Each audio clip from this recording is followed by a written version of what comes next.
Se alguém me acusar e dizer que eu estou manipulando a ciência para defender a minha, entre aspas, ideologia, ou alguns acham que cristianismo é ideologia, o que é que eu poderia falar para essas pessoas?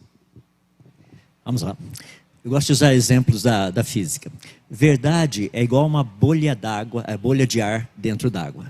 Pode demorar, mas ela vai chegar na superfície. Então, por que eu deveria defender algo que não é a verdade?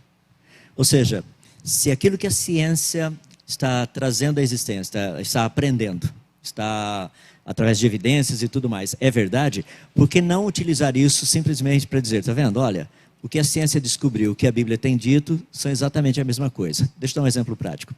Há mais ou menos 10 anos atrás, descobriu-se uma quantidade absurda de água no universo, extremamente distante da gente, mais de 12 bilhões de anos-luz, tá? Como é que essa água chegou lá? Literalmente essa água estaria no início do universo. Então a ciência sabe que havia água no início do universo. Você pega Gênesis capítulo 1, verso 2, falando do início da criação de Deus, o texto nos diz que o Espírito de Deus pairava por sobre as águas. Ou seja, tanto a ciência quanto as escrituras, a Bíblia, os dois estão falando a mesma coisa. Eu não precisei distorcer nada. Isso é publicação científica, é só ir lá e ver. Ou seja, havia água no início do universo? Sim, havia. Quem disse isso? Quem? A ciência ou a Bíblia? Os dois. Os dois têm dito. Então esse para mim é a importância. Não há necessidade de, como a gente costuma dizer, puxar a sardinha para o nosso lado. Tá? Ou seja, levar as coisas na minha direção, distorcer o que a ciência tem dito. Não, se for verdade o que a ciência descobriu, pode ter certeza que ela irá dizer a mesma coisa que a Bíblia está dizendo.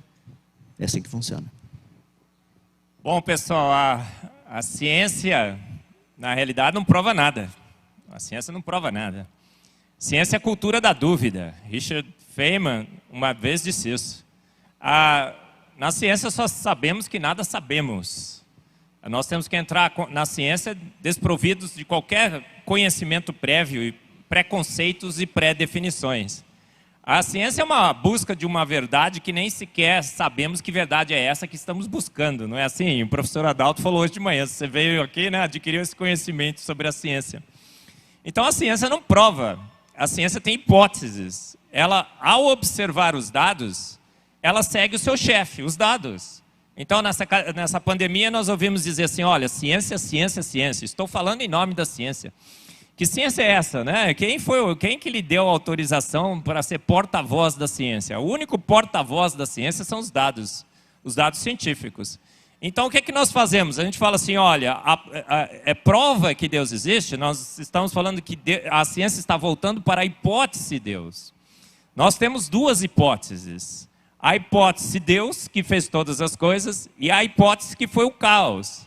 O nada, eu digo que é o São Nada, que pegou o nada para nada e do nada, bum, fez o tudo. Então você tem o nada desse lado, você tem Deus desse lado. São duas hipóteses, a ciência coloca essas hipóteses sobre a mesa. E a gente está falando o quê? Nós falamos o quê pelo design inteligente ou pelo criacionismo científico? Gente, olha o código genético. CTA igual a valina.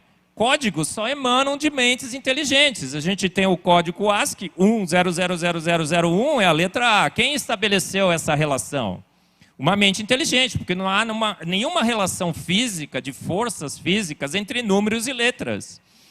Na mesma forma, você chega na vida, tem lá CTA igual a valina, você tem um código genético. A gente fala, qual é a melhor hipótese? É a hipótese do São Nada, que do nada criou um código arbitrário que somente mentes inteligentes criam? Ou a melhor hipótese é a hipótese Deus? De longe a gente está dizendo, é Deus que ganha de goleada. Os dados estão nos dizendo que a hipótese Deus é a mais provável. Ninguém prova Deus. Tem até um hino bem legal que diz assim, ninguém nem sequer o explica. Ninguém explica Deus. Do crente ao ateu, ninguém explica Deus. Mas Deus é de longe a melhor hipótese. Deus é de longe a melhor hipótese.